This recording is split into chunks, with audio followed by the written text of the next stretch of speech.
بسم اللہ الرحمن الرحیم۔ قوم لوط پر اللہ کے عذاب کا واقعہ۔ حضرت لوط علیہ السلام اللہ کے ایک برگزیدہ نبی تھے۔ آپ حضرت ابراہیم کے دور زمانہ میں اہل سدوم کی رہنمائی کے لیے نبوت کے منصب پر فائز ہوئے۔ سدوم کے آس پاس 5 نہایت ہی خوبصورت شہر آباد تھے۔ یہ علاقے نہایت ہی سرسبز و شاداب اور قدرت کی فیاضی کا حسین شاہکار تھا۔ یہاں باغات کی کثرت تھی، لہلاتی کھیتیاں یہاں کی ضروریات سے کہیں زیادہ تھیں۔ اردن، شام اور اسرائیل کے درمیان بسا ہوا یہ علاقہ بہت ہی زرخیز تھا۔ یہی وجہ تھی کہ آس پاس کے بستیوں کے لوگ بھی اپنی معاشی اور غذائی ضروریات کو پورا کرنے کے لیے ان بستیوں کی طرف آتے تھے، مگر یہ بات سدوم کے لوگوں کو بالکل بھی پسند نہ تھی۔ ان کے خیال میں ان کی بستیوں میں پیدا ہونے والے پھلوں، اناجوں اور سبزیوں پر صرف ان کا ہی حق تھا۔ وہ نہیں چاہتے تھے کہ دوسری بستیوں کے لوگ ان کے علاقے میں آئیں۔ شیطان کا ورگلانا۔ ایک دن سدوم کے لوگ اس بات پر غور و فکر کر رہے تھے کہ باہر سے آنے والے لوگوں کو یہاں آنے سے کیسے روکا جائے کہ ابلیس ایک بزرگ کی شکل میں ان کے محفل میں آیا اور کہا، اگر تم ان سے پیچھا چھڑانا چاہتے ہو تو میرے کہنے پر عمل کرو۔ ابلیس نے کہا کہ اگر تم ان بستیوں کے لوگوں سے نجات چاہتے ہو جو تمہاری بستی میں آ جاتے ہیں تو ایسا کرو کہ جب بھی کوئی شخص تمہارے علاقے میں آئے تو تم لوگ زبردستی اس کے ساتھ اپنی خواہش پوری کرو۔ اس طرح یہ لوگ اس بستی میں آنا چھوڑ دیں گے۔ پھر اہل سدوم نے اس فعل بد کو اپنا پیشہ بنا لیا۔ اپنی نفساتی خواہشات کے لیے مردوں سے بد فعلی اس قوم کا دستور بن گیا تھا۔ یہاں بے حیائی عام ہو گئی تھی۔ حکمران، سردار، روسا ہر طبقے میں گھر گھر یہ عمل پھیل گیا۔ بھری محفل میں یہ لوگ اس فحاشی کے کام کو کر کے خوش ہوتے تھے۔ تلمود میں لکھا ہے کہ اہل سدوم اپنی روزمرہ کی زندگی میں سخت ظالم، دھوکے باز اور بد معاملہ تھے۔ کوئی مسافر ان کے علاقے سے بخیریت نہ گزر سکتا تھا۔ کوئی غریب ان کی بستیوں سے روٹی کا ایک ٹکڑا نہ پا سکتا تھا۔ بارہا ایسا ہوتا تھا کہ باہر کا آدمی ان کے علاقے میں پہنچ کر فاقوں سے مر جاتا اور یہ اس کے کپڑے اتار کر اس کی لاش کو برہنہ دفن کر دیتے۔ توحید کی دعوت۔ حضرت لوط علیہ السلام نے انہیں توحید کی دعوت دی اور بدکاری کے اس گھناؤنے عمل سے توبہ کرنے کا حکم دیا۔ حضرت لوط علیہ السلام نے کہا، تم بے حیائی کیوں کرتے ہو؟ کیا تم عورتوں کو چھوڑ کر لذت حاصل کرنے کے لیے مردوں کی طرف مائل ہوتے ہو؟ حقیقت یہ ہے کہ تم احمق لوگ ہو۔ حضرت لوط اہل سدوم کو دن رات وعظ و نصیحت کیا کرتے، لیکن قوم لوط پر اس کا کوئی اثر نہ ہوتا، بلکہ وہ بہت فخریہ انداز میں یہ کام کرتے تھے۔ انہیں حضرت لوط علیہ السلام کا سمجھانا بھی برا لگتا تھا، لہذا انہوں نے صاف صاف کہہ دیا کہ اگر تم ہمیں اس طرح برا کہتے رہے اور ہمارے کاموں میں مداخلت کرتے رہے تو ہم تمہیں اپنے شہر سے نکال دیں گے۔ حضرت لوط علیہ السلام نے نصیحت و تبلیغ کا سلسلہ جاری رکھا۔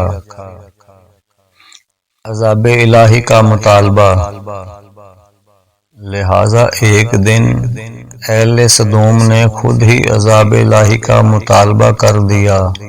اللہ تعالی نے اب تک ان کے اس بدترین فحاشی اور بدکاری کو ڈھیل دے رکھی تھی، لیکن جب انہوں نے حضرت لوط علیہ السلام سے ایک دن کہا کہ اگر تم سچے ہو تو ہم پر عذاب لے آؤ، لہذا ان پر عذاب الہی کا فیصلہ ہو گیا۔ اللہ نے اپنے خاص فرشتوں کو دنیا کی طرف روانہ کر دیا، پھر یہ فرشتے حضرت لوط علیہ السلام کے گھر تشریف لے آئے۔ حضرت لوط علیہ السلام نے جب ان خوبصورت نوعمر لڑکوں کو دیکھا تو سخت گھبراہٹ اور پریشانی میں مبتلا ہو گئے۔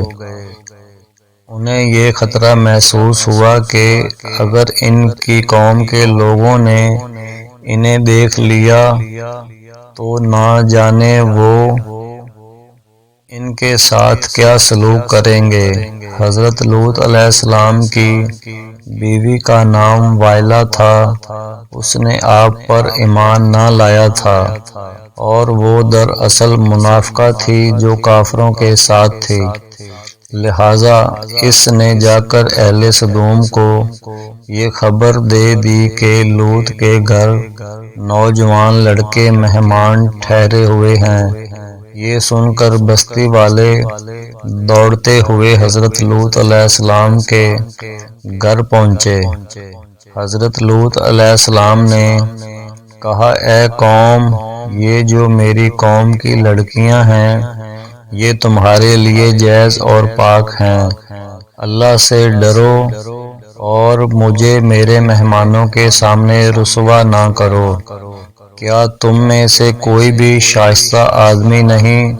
حضرت لوط علیہ السلام کی بات سن کر وہ لوگ بولے، تم بخوبی واقف ہو کہ ہمیں تمہاری بیٹیوں سے کوئی حاجت نہیں، اور جو ہماری اصل چاہت ہے اس سے تم بھی واقف ہو۔ حضرت لوط علیہ السلام نے گھر کے دروازے بند کر دیے اور ان نوجوانوں کو ایک کمرے میں چھپا دیا۔ ان بدکار لوگوں نے آپ کے گھر کا گھیراؤ کیا ہوا تھا اور ان میں سے کچھ گھر کے دیوار پر بھی چڑھنے کی کوشش کر رہے تھے۔ حضرت لوط علیہ السلام اپنے مہمانوں کی عزت کے خیال سے بہت زیادہ گھبرائے ہوئے تھے۔ فرشتے یہ سب منظر دیکھ رہے تھے۔ جب انہوں نے حضرت لوط علیہ السلام کی بے بسی اور پریشانی کا یہ عالم دیکھا تو حقیقت سے پردہ اٹھاتے ہوئے یوں فرمایا، اے لوط، ہم تمہارے رب کے بھیجے ہوئے فرشتے ہیں، یہ لوگ ہرگز تم تک نہیں پہنچ سکیں گے، ابھی کچھ رات باقی ہے، تو اپنے گھر والوں کو لے کر چل دو اور تم میں سے کوئی شخص پیچھے مڑ کر نہ دیکھے۔ عذاب الہی۔ اہل سدوم حضرت لوط علیہ السلام کے گھر کا دروازہ توڑنے پر آ گئے، لہذا حضرت جبرائیل علیہ السلام نے گھر سے باہر نکل کر اپنے پر کا ایک کونا انہیں مارا، جس سے ان سب کی آنکھوں کے ڈیلے باہر نکل آئے اور بصارت زائل ہو گئی۔ یہ خاص عذاب ان لوگوں کو پہنچا جو حضرت لوط علیہ السلام کے پاس بدنیتی سے آئے تھے۔ حضرت لوط علیہ السلام حقیقت حال جان کر مطمئن ہو گئے اور اپنے گھر والوں کے ساتھ رات ہی کو نکل کھڑے ہوئے۔ اس وقت ان کی بیوی بھی ان کے ساتھ تھی، لیکن کچھ دور جا کر وہ واپس اپنے قوم کی طرف پلٹ گئی اور قوم کے ساتھ جہنم رسیدہ ہو گئی۔ صبح کا آغاز ہوا تو اللہ کے حکم سے حضرت جبرائیل علیہ السلام نے بستی کو اپنے پر سے اکھاڑ دیا اور پھر اپنے بازو پر رکھ کر آسمان پر چڑھ گئے، یہاں تک کہ آسمان والوں نے بستی کے کتوں کے بھونکنے اور مرغوں کے بولنے کی آوازیں سنی، پھر اس بستی کو زمین پر دے مارا، جس کے بعد ان پر پتھروں کی بارش ہوئی۔ جب یہ پتھر ان کو لگتے تو سر پاش پاش ہو جاتے۔